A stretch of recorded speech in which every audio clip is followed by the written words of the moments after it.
Les célébrations sont si riches de symboles, de contenu, que nos mots ne peuvent pas enfermer tous ces mystères.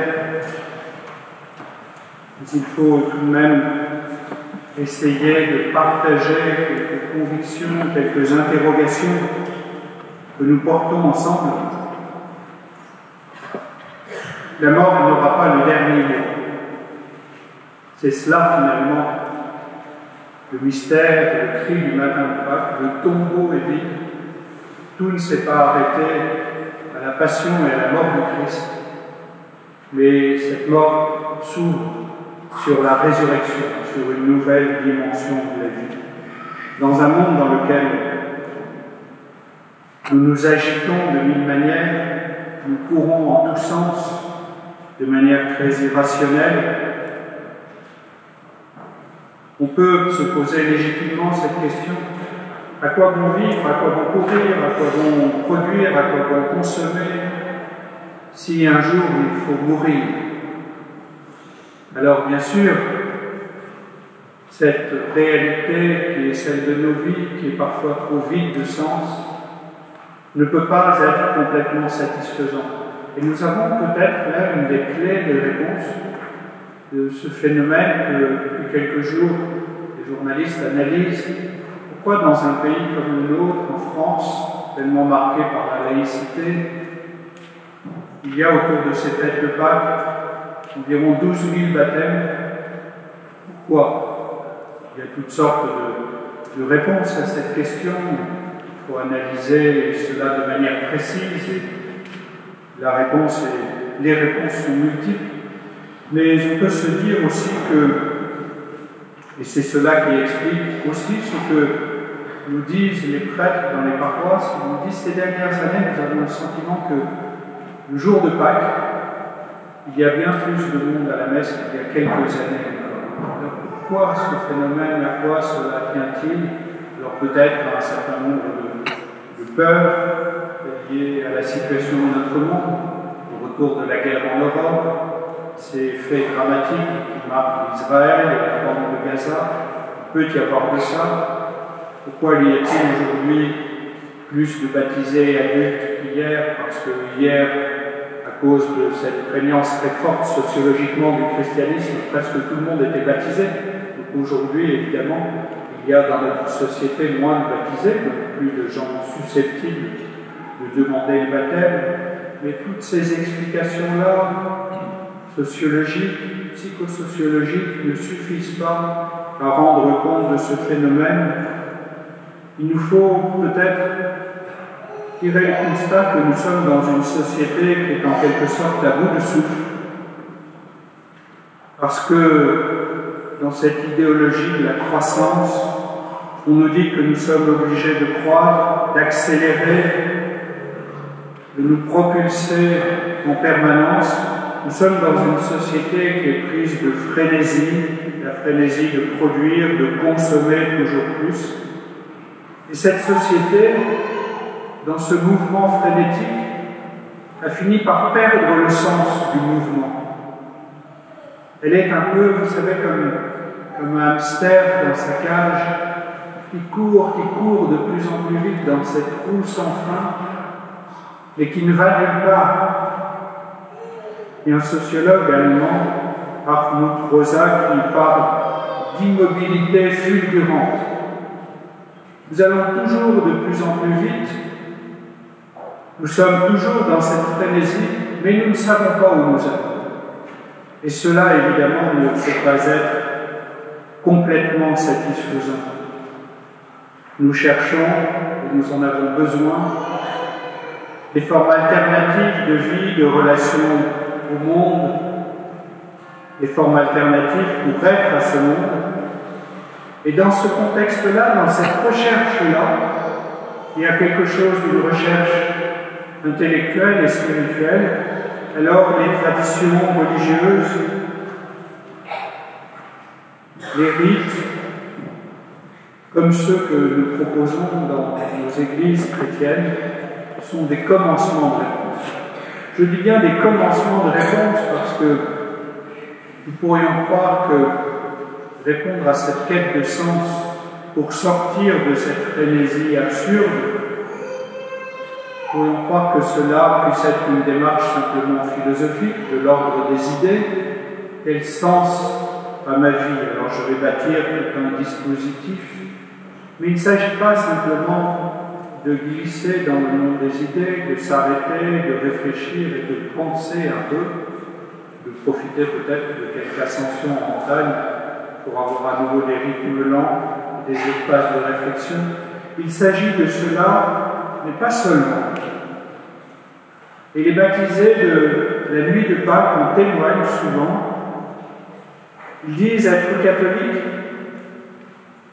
c'est adhérer non pas seulement à une doctrine que l'on pourrait discuter ou que l'on pourrait opposer à une autre doctrine, une forme de pensée sur le monde, sur notre existence, sur le sens que tout cela a, mais être catholique, c'est percevoir une présence.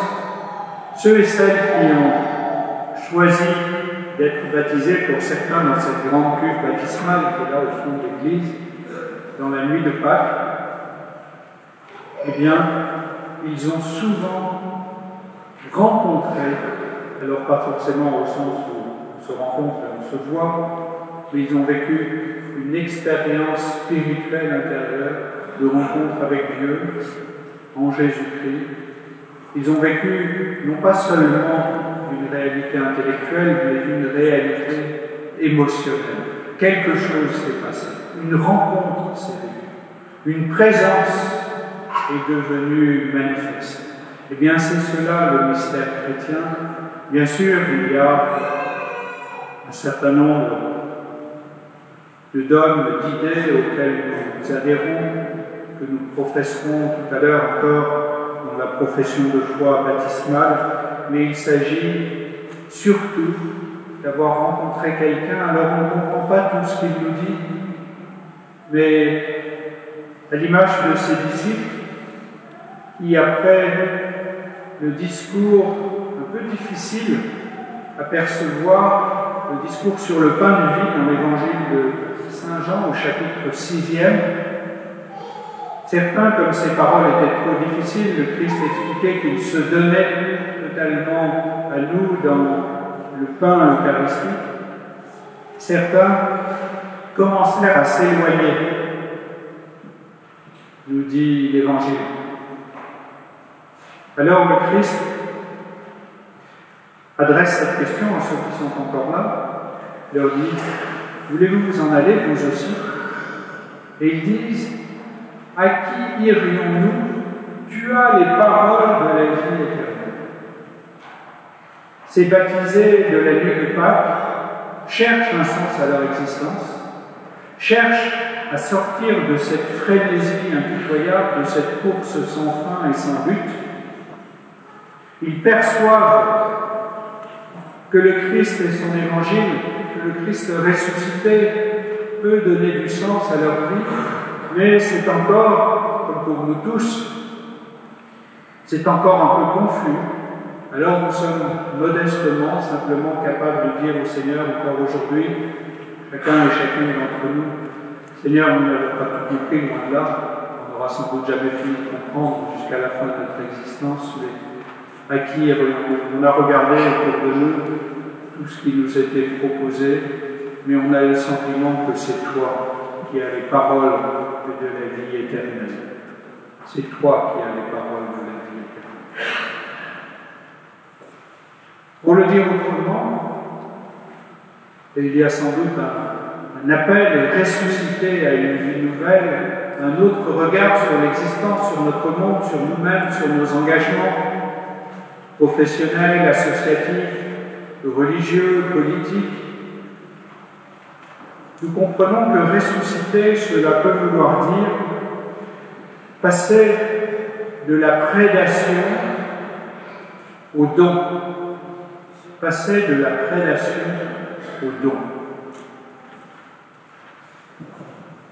La prédation, nous savons ce que cela veut dire dans cette course effrénée à la croissance, au progrès.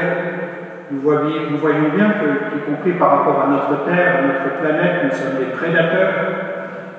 Nous sommes des prédateurs par rapport aux autres aussi, à ceux et celles qui nous entourent. Quand l'écart entre les plus riches et les plus pauvres se creuse toujours plus, donc comment sortir de cette logique-là, de cette logique de prédation? Eh bien, en nous engageant dans la logique du don, dans la logique de la gratuité. Nous sommes les témoins de celui qui a tout donné par amour pour nous, qui a donné sa vie sur la croix, de celui qui avait chassé les marchands du temple en disant « Ne faites pas de ma maison une maison de commerce ». Le Seigneur veut nous engager dans cette logique-là, dans cette logique de la gratuité, de l'offrande radicale de nous-mêmes, ressusciter à une vie nouvelle. C'est peut-être aussi sortir de cette logique du monde dans laquelle, plus ou moins consciemment, nous sommes tous engagés, et je le dis aussi pour moi, bien sûr, où il s'agit d'accumuler des biens, de gagner sa vie, et de la gagner toujours plus brillamment. Il s'agit d'aller toujours plus vite d'un point à un autre, en accélérant la vitesse de nos TGV ou en construisant de nouvelles autoroutes. Est-ce que tout cela a du sens? Passer de la prédation au don sur soi-même. Retrouver le rythme lent du marcheur dans le temps d'échanger, y compris quelques aliments qu'il a dans son sac à dos qu'il va partager avec d'autres randonneurs qui avaient été moins prévoyants. Donc cette logique du don. Il y a cette phrase, je l'ai déjà citée plusieurs fois, cette phrase que le Christ met dans la bouche de Charles Péguy, que Charles Péguy met dans la bouche du Christ plutôt, dans un grand poème qui s'appelle Ève.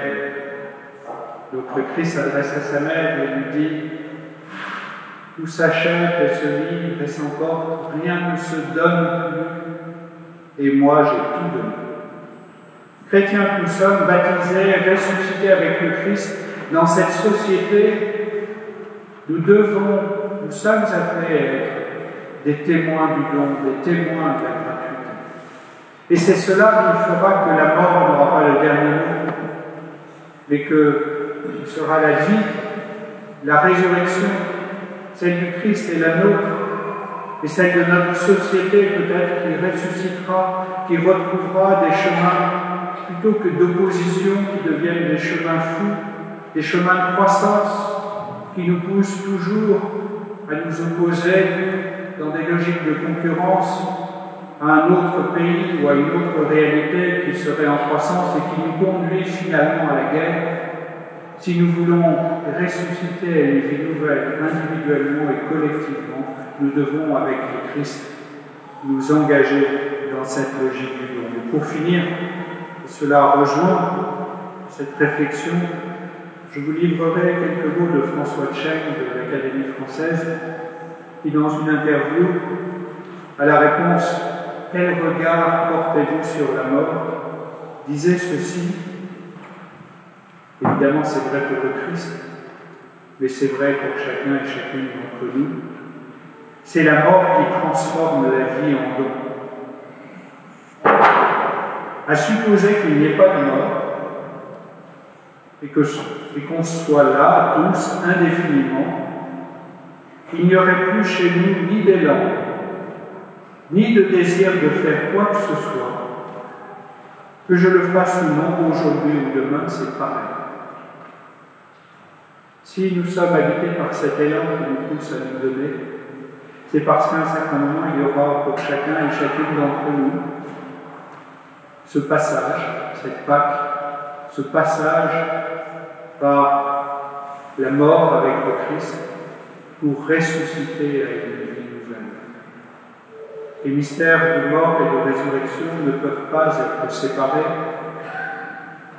Si nous pouvons ressusciter à une vie nouvelle, c'est parce que nous acceptons, comme nous y invitait Paul tout à l'heure, nous acceptons de sortir de la logique du monde, de mourir à cette logique du monde pour s'ouvrir à la logique de Dieu, qui est une logique de don et donc une logique d'amour.